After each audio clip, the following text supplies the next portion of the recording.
started. So the question for this week's sermon was, do Christians really believe that Jesus is the only way to heaven? And so this is what we're going to talk about a little bit.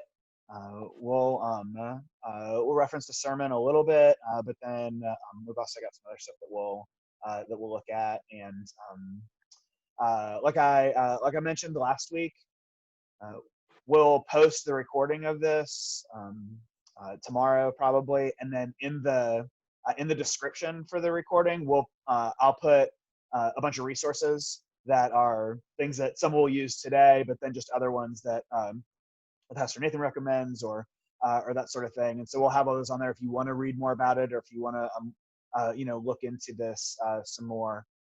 We'll post those on there.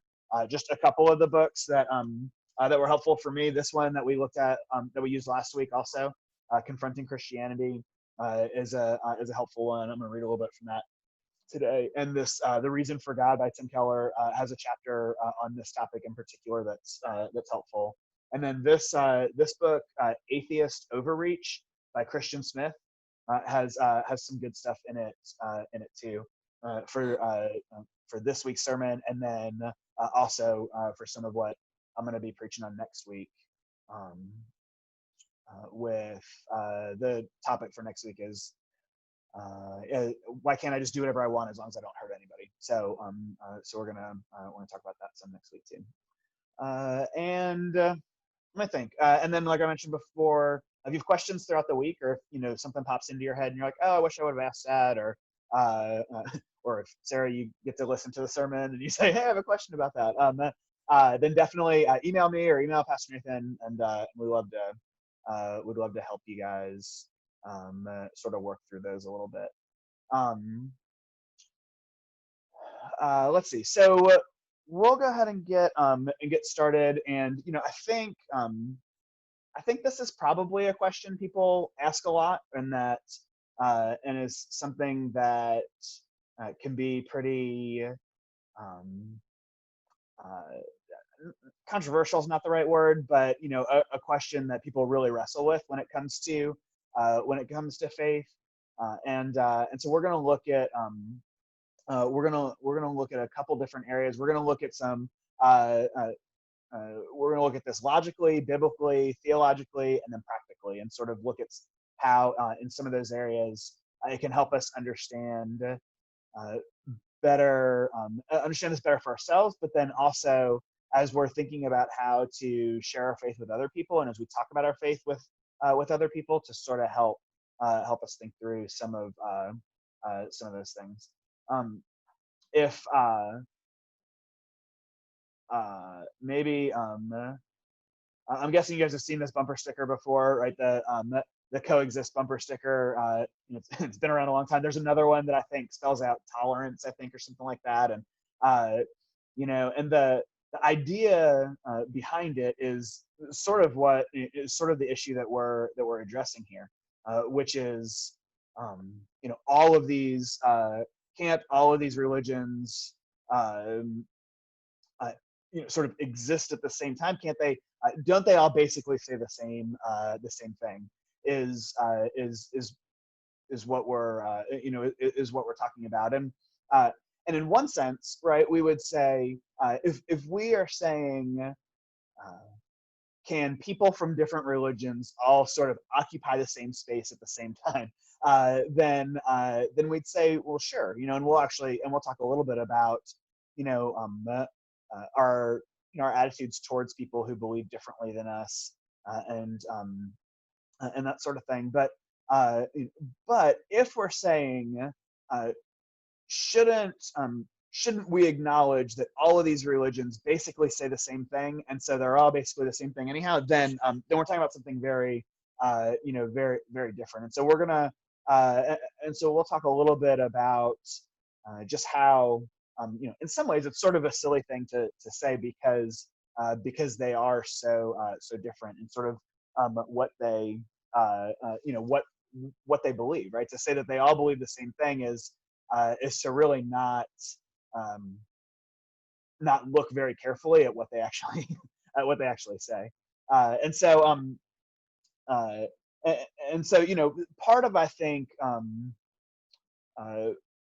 I think the motivation behind that is sort of can't we all just get along, right? Can't isn't it shouldn't we just sort of accept everybody and not try to change anybody?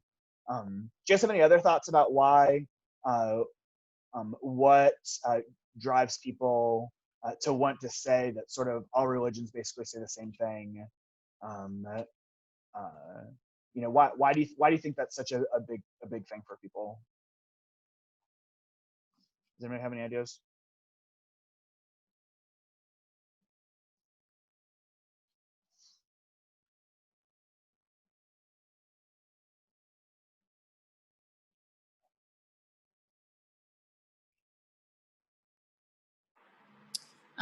Maybe because they don't know if they can defend their own religion. And so by saying, well, everybody's essentially the same, they're kind of like diffusing the situation and saying, not bringing up any arguments, not bringing up any differences, and possibly because they don't know how to defend their own religion against other world religions. Mm-hmm.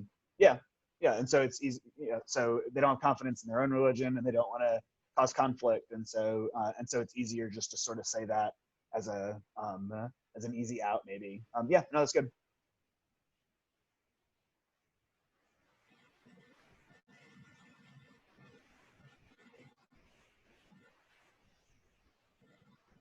That's interesting.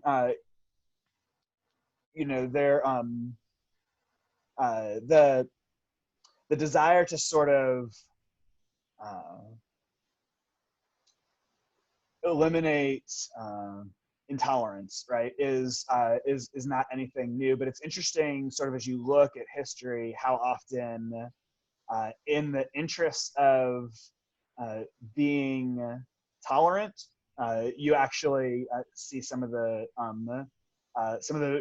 biggest examples of tolerance.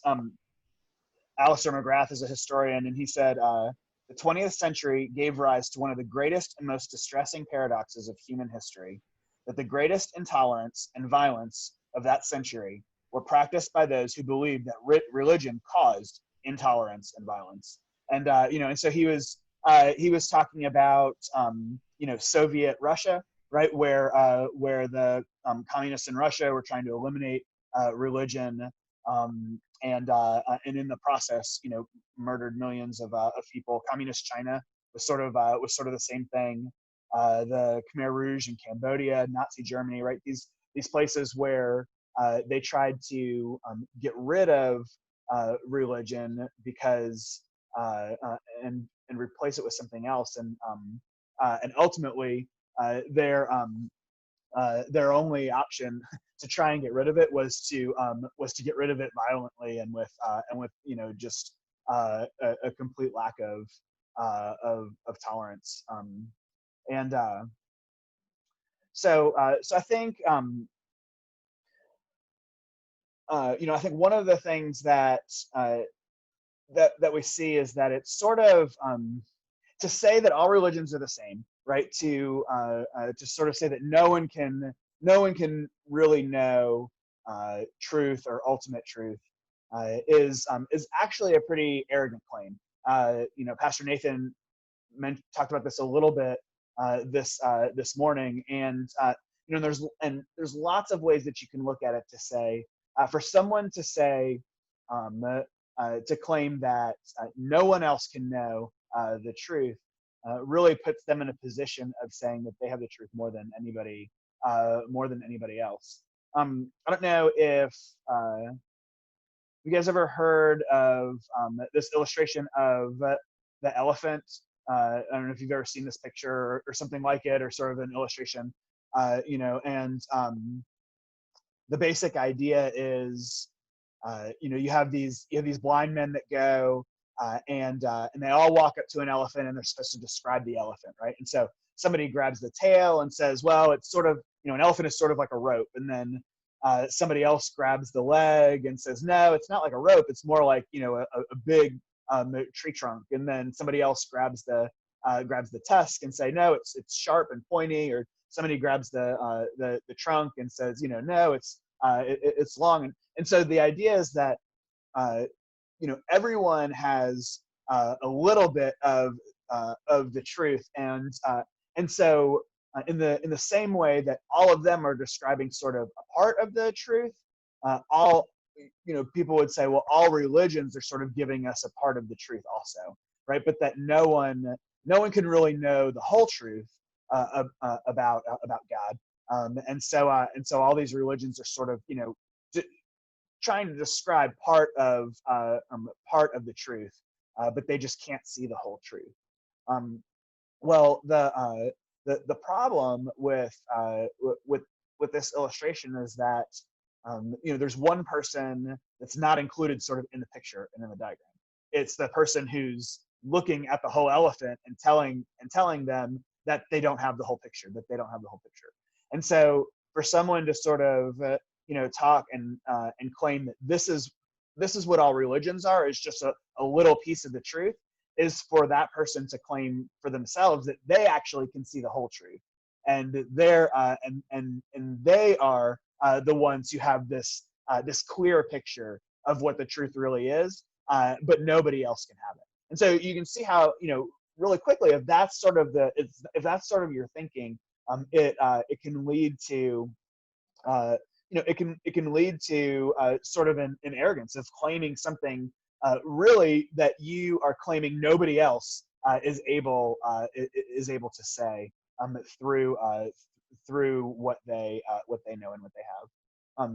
It's also I think the claim that religion can't be exclusive is pretty ethnocentric too. I mean, that's pretty much a sort of Western individualistic way of thinking about religion, and most places in the world where you go don't have any problem at all saying that a religion is exclusive, and so and so to hold on to that sort of puts you in a place where you are sort of putting your culture above all of these other cultures also.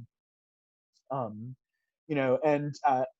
as much as it can sort of show an arrogance to say that I have the truth and nobody else does when it comes to unreligion,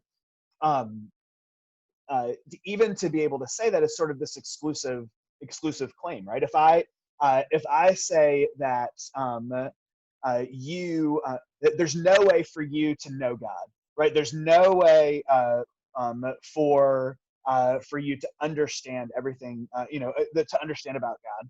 If I say God is loving but he's not wrathful, right? If I say if I say that I know something about religion, then what am I saying? That's a doctrine in itself, right? That's a set of beliefs and a set of theological claims that I'm making about God.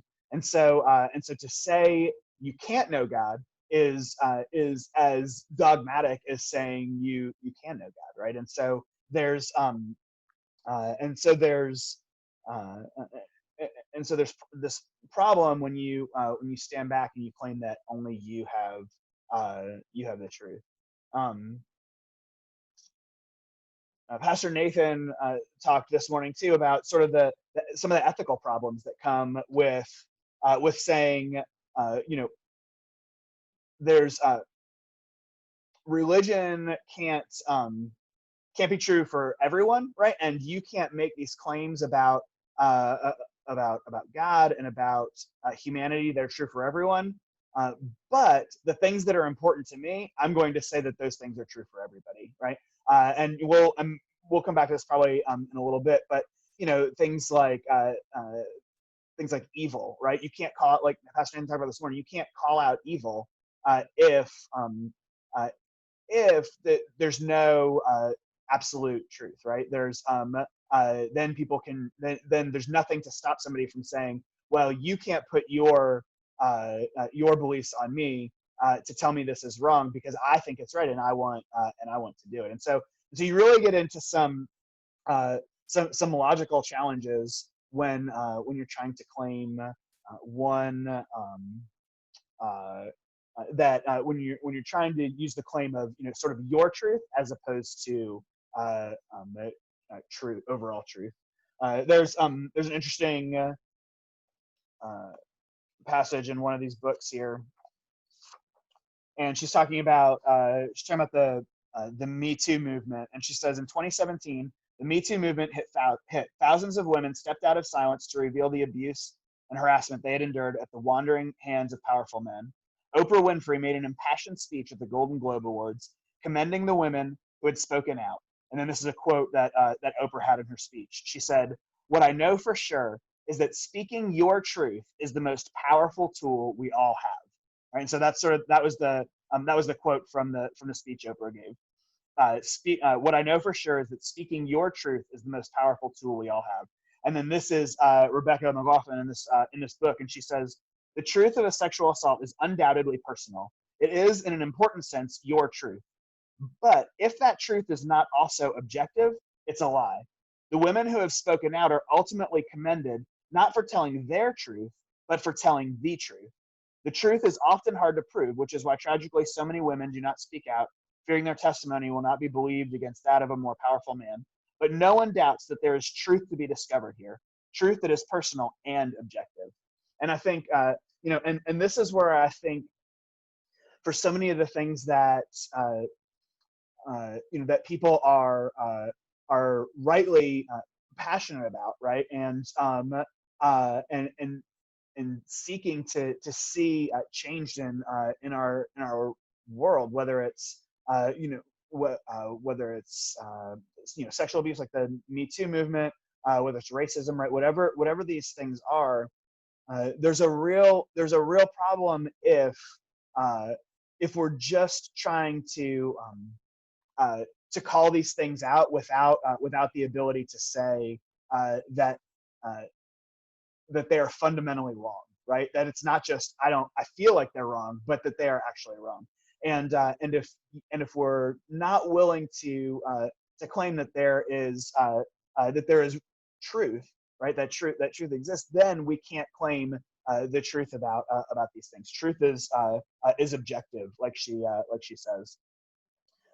And I think there's another thing too. If you just say, well, these two religions are basically just two sides of the same coin, right? Then pluralism really leads to this posture where we don't respect other people enough to honestly engage with their beliefs, right? If someone were to say, well, these two religions are basically just the same thing, right? What that's telling me is that you actually know nothing about what I believe and about what my religion claims, or this other religion, and so where some people might consider this approach as sort of the high ground, it's actually really condescending to say, to reveal that you know very little about what this person believes, but that you're claiming that you can tell them about their beliefs and what those things are. And so when we, and I think this comes back to sort of how we have these conversations with people and how we talk to people. There's a quote in one of these books where they're talking about, and they say, a lot of people say you have to respect other people's beliefs, right? And what they're saying, and what they say is, well, we don't have to respect other people's beliefs, but we have to respect other people, right? And so to honestly engage with another person is to acknowledge that, and to pursue the idea that I believe the things that I believe are true, and things that you believe are false, and yet I can do it in a way that honors the other person, even as I disagree with them in the substance of the argument.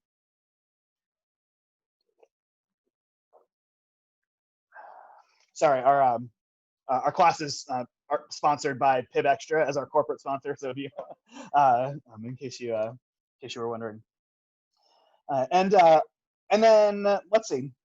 And then another thing I was gonna just mention is, people tend to push back on this idea of sort of truth claims, but also us wanting to convince other people of what we believe. And and they say, well, you should just sort of keep religion to yourself, right? And it shouldn't be something that you share with other people or try to convert other people or convince other people of. But I think when there are things that come down to sort of life and death situations, right? Then we would never say, this person is, considering doing something that's going to harm harm themselves. So I shouldn't try and convince them not to do it, right? I mean, that's their truth, and they and I should just let them do whatever whatever they want or whatever they think is right for them. No, if it comes down to a life and death situation, if it comes down to something as vital as somebody hurting themselves, then we would say that the loving thing to do, the best thing to do, would be to put everything we have into convincing them that what we are trying to tell them is true, right? That doesn't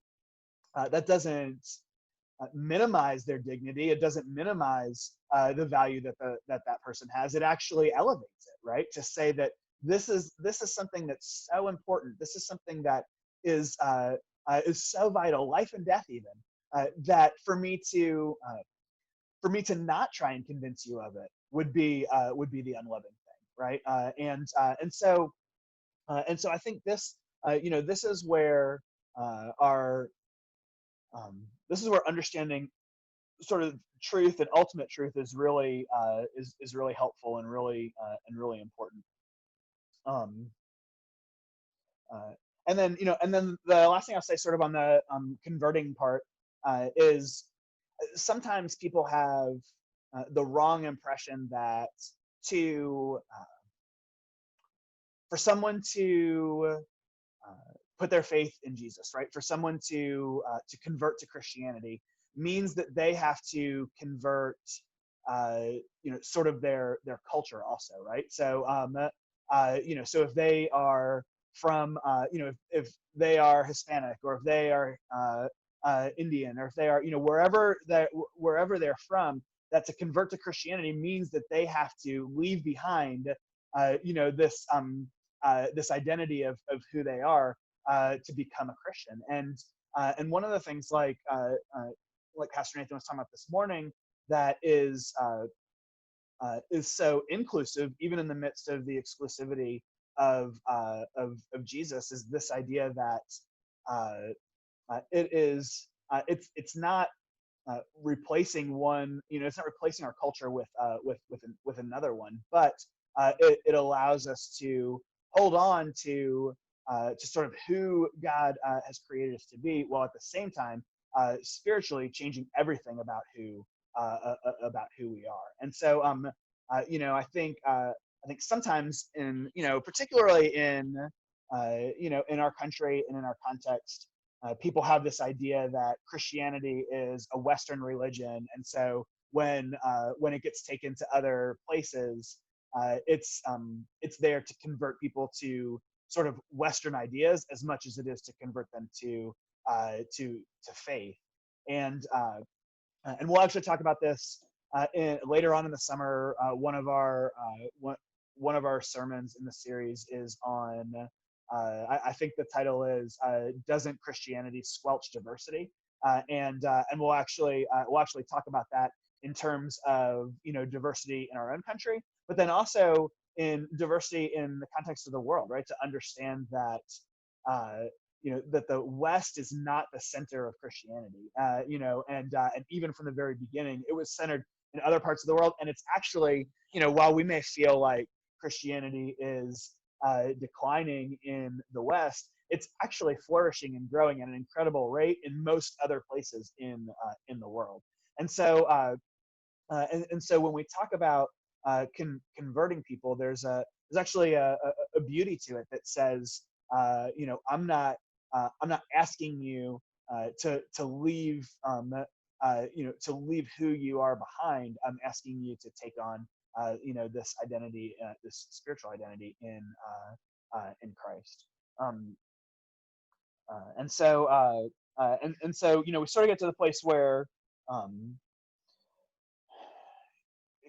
especially logically, like we're talking about here, um, it's hard for anyone to say that uh, that uh, that it's not okay to have sort of exclusive beliefs or things that we believe are true universally, because everyone has those things. And so the question, if we can come to an understanding of that, then the question becomes, well, which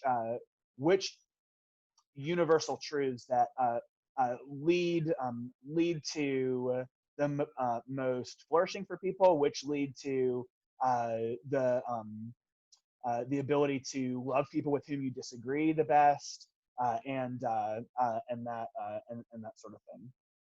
Um, One thing I was going to ask for, if for you guys who heard the sermon this morning, what was there anything helpful, or maybe what was something that was helpful from what Pastor Nathan talked about this morning, or did you have any questions from what he talked about this morning? Before we sort of move on a little bit, does anybody have anything?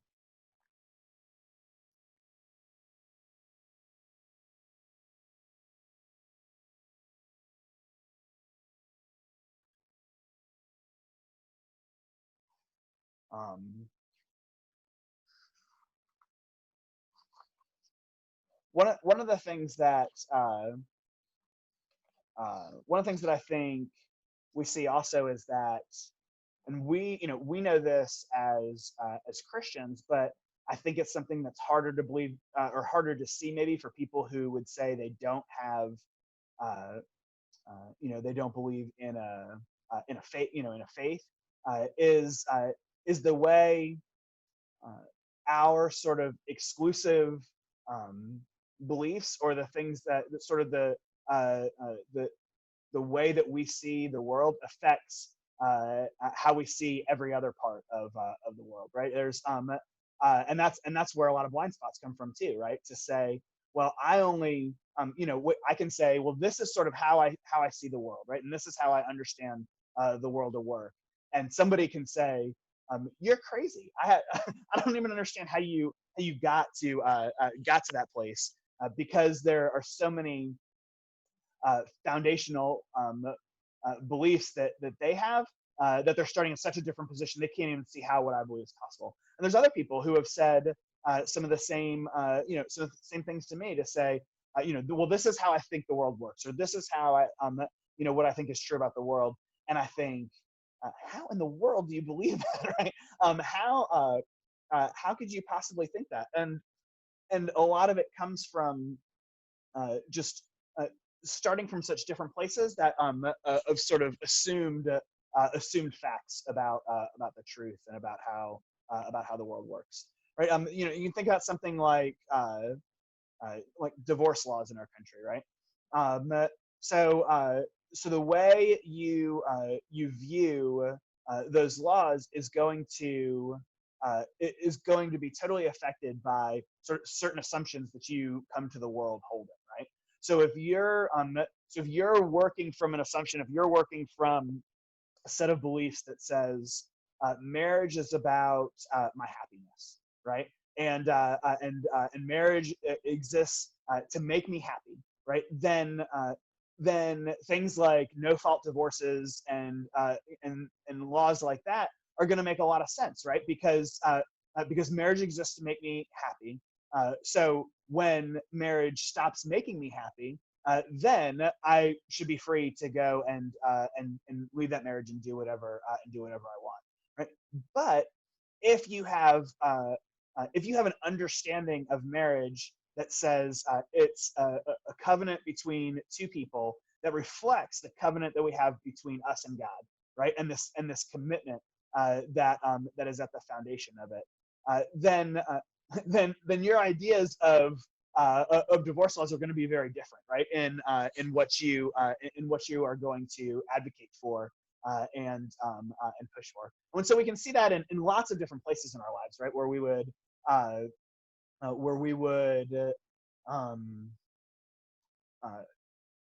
we could see why we differ so much and why we argue so much, sort of on this level, by looking deeper to see, well, what are the assumptions we're working from, and the views of the world that we have that are very different. And I think this comes to the exclusive claims of faith too, and of Christianity in particular.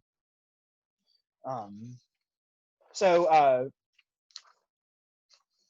this morning we talked about a couple of different scriptures that if we move on to sort of the biblical perspective of this, there were a couple of different scriptures we talked about. One was John 14:6. I'm the way, the truth, and the life. No one comes to the Father except through me. Right? Jesus is pretty exclusive, right, in his claim that he is the only way to God. And then in John 10:9, we talked about in the children's sermon, I talked about where Jesus says, I am the door. If anyone enters by me, he will be saved, right? That he is he's the only way. And then Pastor Nathan also looked at Acts chapter 4, where it says there's salvation in no one else except for Jesus, right? And so that's important because a lot of times people will say, I like Jesus, but they haven't actually looked at what he claims and what he says. Can anybody think of any other passages that come to mind when you think of Jesus sort of being the only way to God, or the only way to be right with God?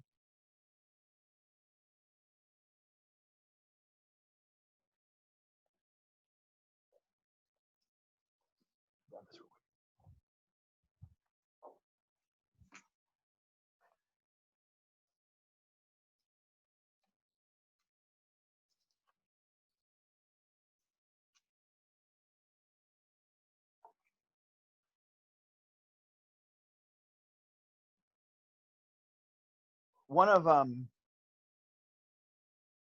the stories that I was thinking about was in Mark chapter 2, where Jesus is sort of teaching in this house, and there's these four friends that want to get their friend to Jesus so that Jesus can heal him. And they dig a hole in the roof, and they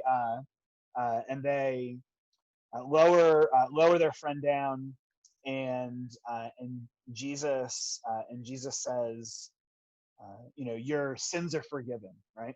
And and if you were there, you're probably thinking, well, Jesus, I don't think that's his problem, right? His problem is he can't walk. I don't think he didn't come to have his sins forgiven. And in fact, the people around him, the religious leaders who were there, say, who is this guy Jesus who is telling this guy his sins are forgiven? Only God can forgive sins, right? And so then Jesus, carries on. And he says, well, what's easier, right? To say your sins are forgiven, or to tell this guy to get up and walk? And he says, stand up and walk. And the guy stands up and he walks, and he's healed, right? And and Jesus is saying, well, it's one thing to just say your sins are forgiven, but I can prove the sort of the authority of what I'm saying by the fact that I'm also able to heal this guy. I can say only the things that God would say because I'm able to do the things that only God could do. It's interesting that in that story, he never argues with the religious leaders about the fact that only God can forgive sins, right? He doesn't say, well, you're right, only God can forgive sins, but I'm going to say it anyhow, or I'm going to do it anyhow, right?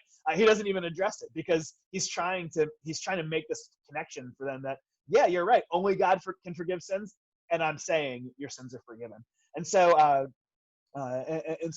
think that's a pretty pretty vivid picture for us. There's also in in John 11 when Jesus' friend Lazarus dies, and he comes and he's talking to Mary and Martha, and he talks about the resurrection, right? And if you remember in the passage, he says, let's see, where are we here? He says, even though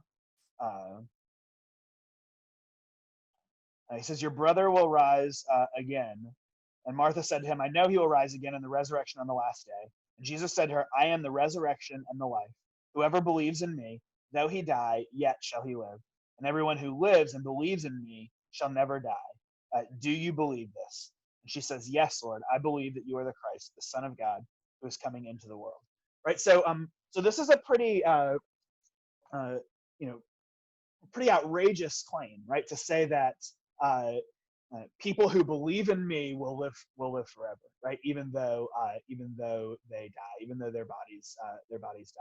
And so it's and so there's there is no shortage of scriptures that claim where Jesus claims that he is the only way to be saved, and where the New Testament claims it as well. And so when you hear Jesus's words, it's you're probably familiar with C.S. Lewis's sort of argument in Mere Christianity, where he says, either Jesus was a liar, he was a lunatic, or he was Lord. And this is this is what's at the root of that argument, right? If Jesus claims as many times as he does that he is the only way to God, right? That he is the way, nobody gets to the Father but through him, that he is the resurrection and the life. If he makes these consistent claims, then either he's just lying, right? Or he's crazy, or he really is who he says he is, and we should consider all that he claims and all that he has to say. And so this is what's at the root of of that argument. Now there's sort of another sort of a fourth thing that people sometimes add to that, which is, maybe the disciples just misinterpreted what Jesus said, or maybe they didn't get accurately down in the Bible what Jesus said, or they changed what Jesus said, and that sort of thing. And that's actually more of what we talked about last week with the authority of the Bible, and so hopefully that would be helpful for that one. And then I guess as we think about the resurrection, when we talk about Jesus being the only way to heaven, the only way to be right with God, what's at the root, what's at the foundation of our faith is a person and an event, right?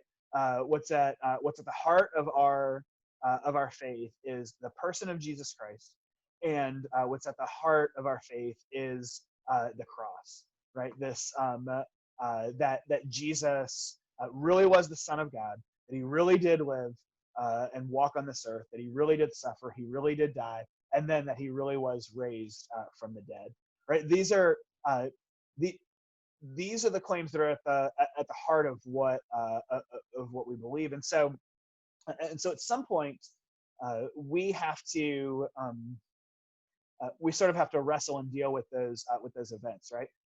They're not preferences, like Pastor Nathan talked about this morning, right? Either those things happened or they didn't happen, right? But how I feel about those things doesn't change the truth about whether they happened or not, right?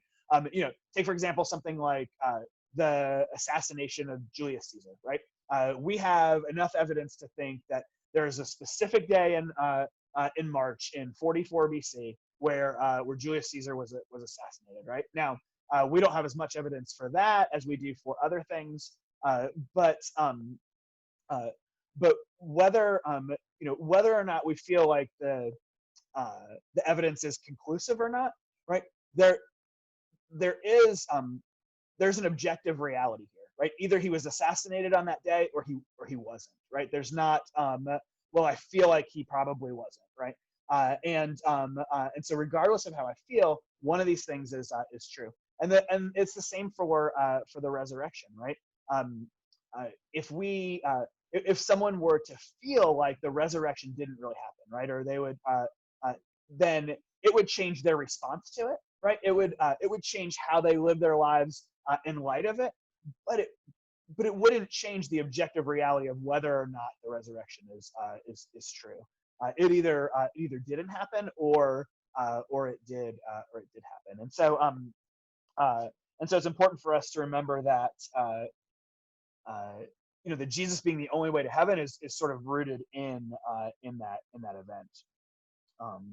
When we think about theologically, what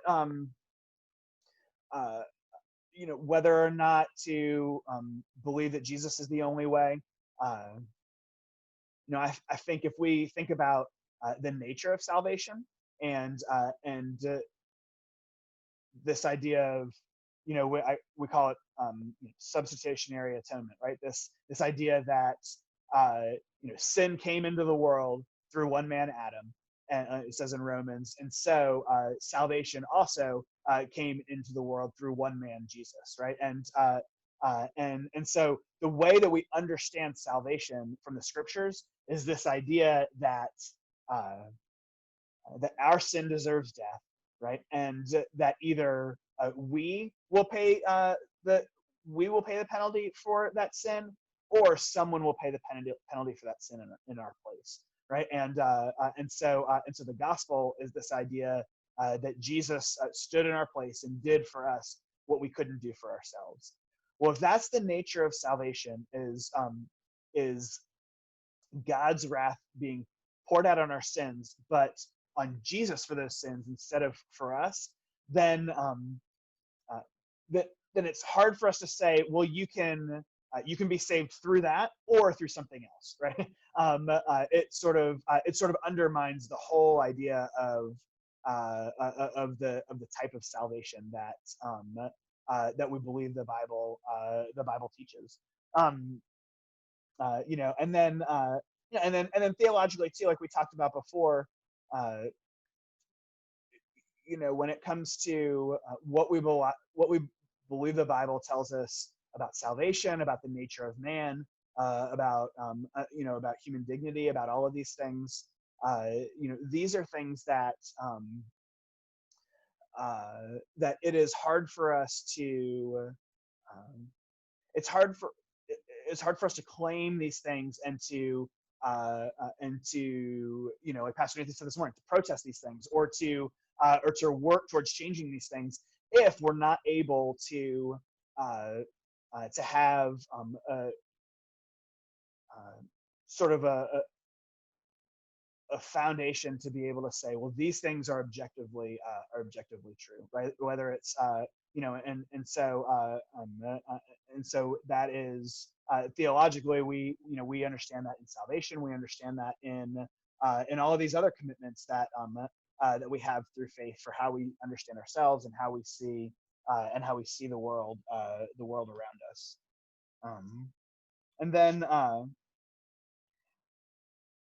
And then practically, it's interesting. So, like we said before, if when we honestly evaluate and honestly look at the way people think and the way people live their lives, and we can say that everyone sort of has these truths that they hold on to that aren't just their truths, they're truths that they believe everybody should believe and hold on to. Then we have to ask then we have to look at, well, which of these set of beliefs lead to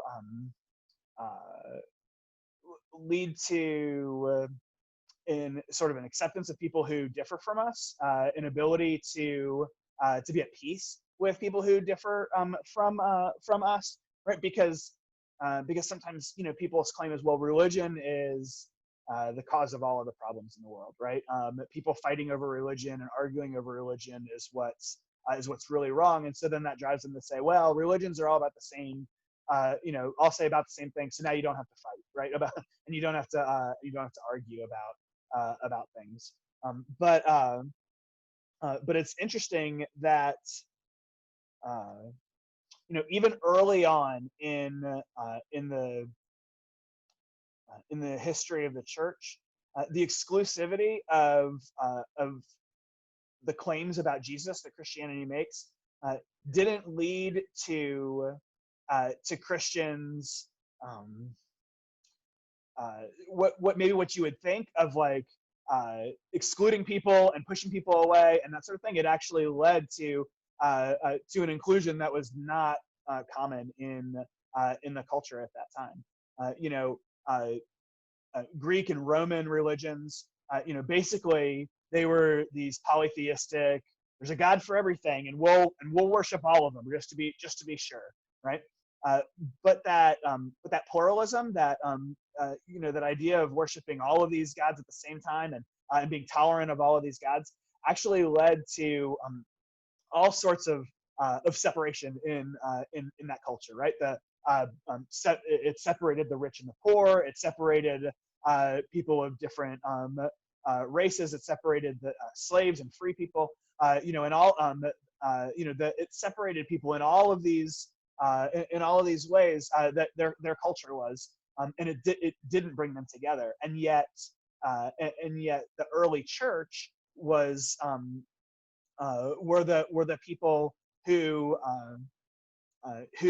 loved their neighbor, who helped not only their poor but the poor that weren't a part of the church, right?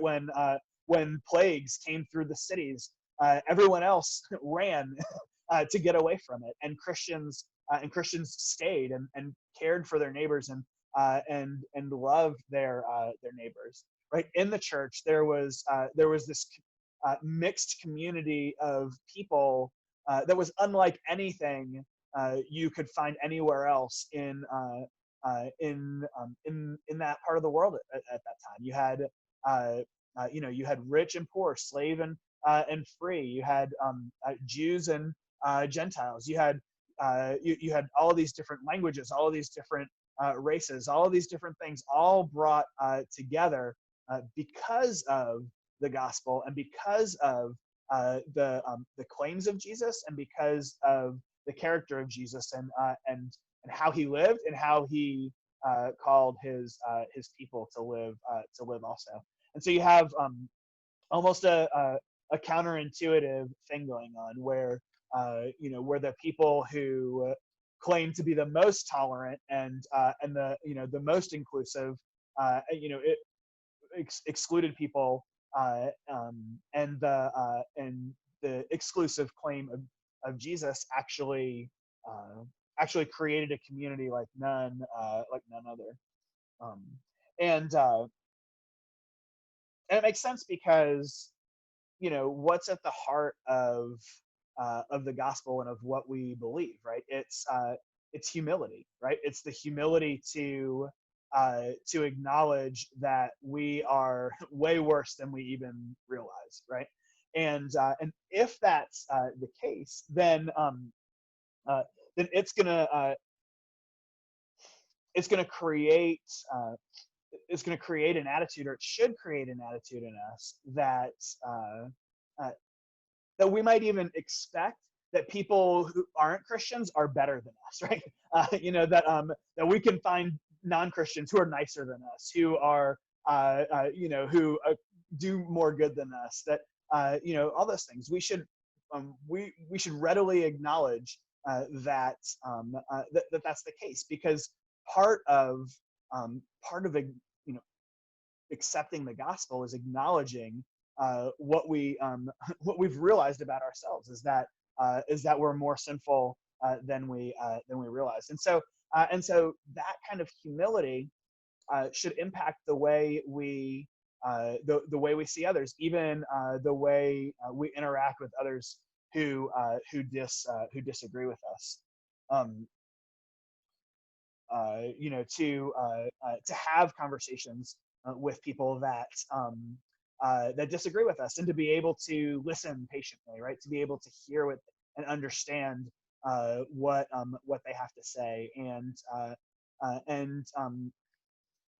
and to build those relationships with people. I think I think the humility that the gospel produces in us is vital for that, right?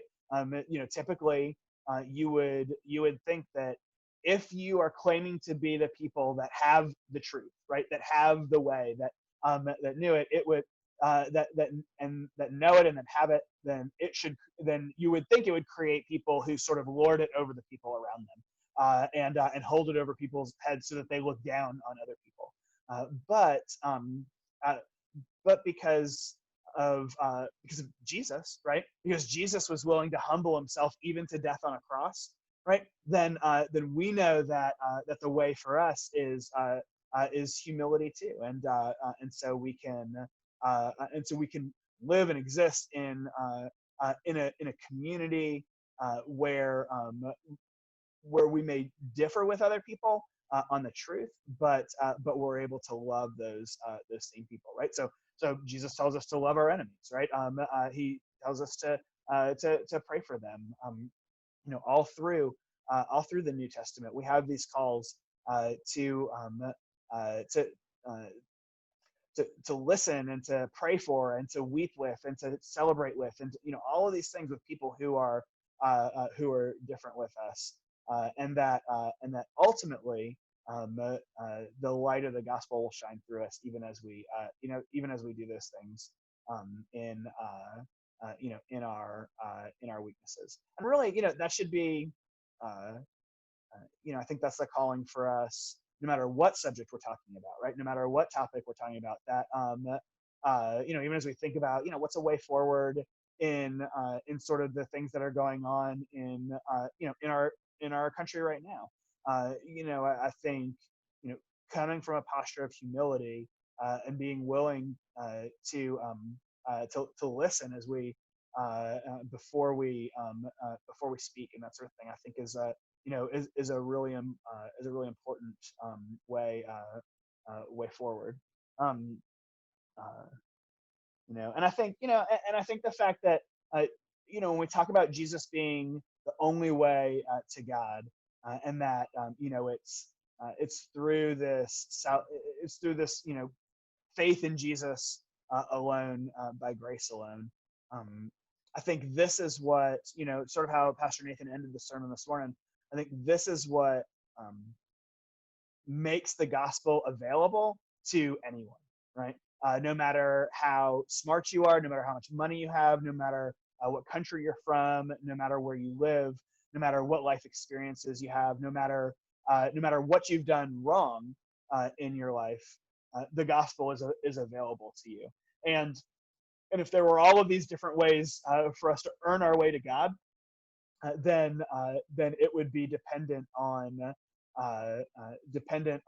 us proving ourselves, and not on receiving what we have by faith. And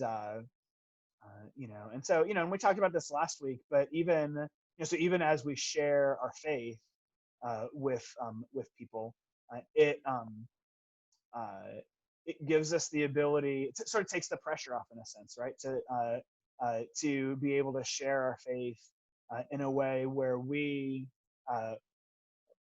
offer the truth of the gospel, but it's not our job to convince people of the gospel, right? That it's the Spirit ultimately that does it, right? Because what does Paul say? He says the gospel is foolishness to those who are perishing, right? Who don't believe. And so there is an element of our faith that requires faith, right? That's always going to be a part of it. I think we can help people understand logically, and theologically, and all of these things, sort of the inconsistencies in what they believe, and help them to understand the consistencies of what the Bible says. But ultimately, faith will have to play a part in their actually not just sort of understanding it with their heads, but believing it with their hearts. And then the only other thing I'll say about this, and then see if you have any questions before we go. Is that when you look at Christianity and you look at what is the sort of what's the destination of Christianity and where is it headed, right? So often religion is a way to sort of escape the world, right? And to get away from the world. And the Bible paints this picture of Jesus redeeming the world, right? And making all things new. And so if the point is to just escape the world and get away from all the bad people as quickly as possible, right? Then it's going to leave very little motivation to actually enter into the world and work towards the fixing of what's broken, right? But if the Savior that you worship is in the business of fixing things, is in the business of and heading towards one day where he'll make all things new and he'll redeem the world that we live in, well then it's actually motivation for his people to actually work towards peace and reconciliation and unity and redemption in the world now as well.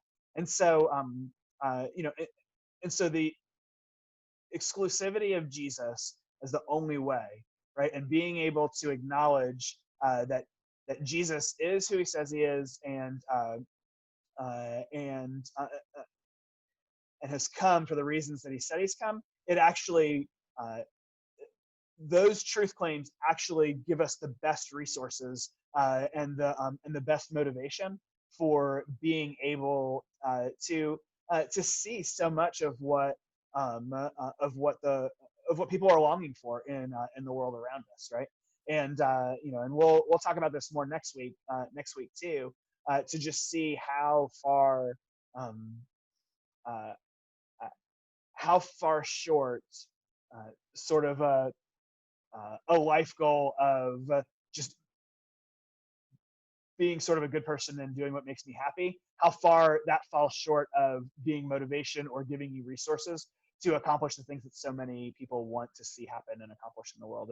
And yet the gospel gives us more than we could hope for to do those things. And so and so I think ultimately, as we walk away from this question, it's important for us to remember that everyone makes exclusive claims, right? Everyone makes you can't exist in the world without believing certain things and holding on to certain things that you say should be true for everyone, right? And so if that's the case, right, then what are the set of truth claims that lead to sort of the peace and reconciliation and flourishing of people that we long to see, and we see those things in the gospel, and hopefully that is compelling for the people that we talk to and that we share our faith with. So I don't know, does anybody have any other questions or any other thoughts about this question, or about how to talk to people about this question?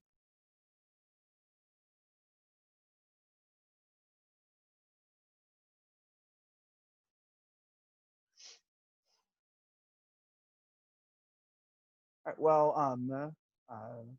like I said, if you think of other questions, definitely let me know. One of the things that we can do too is, if you guys think of questions during the week, we can start next week with a question you guys had about this week as like a follow-up kind of thing, and we can do that as well. So like I said at the beginning, I'll post a video probably tomorrow, and I'll put a list of some resources and things that could be helpful to look into this subject more in the description of the video, and hopefully that'll be helpful for you too. And yeah, hope you guys have a good week, and we'll see you next week. Thank you, Stephen. Yep.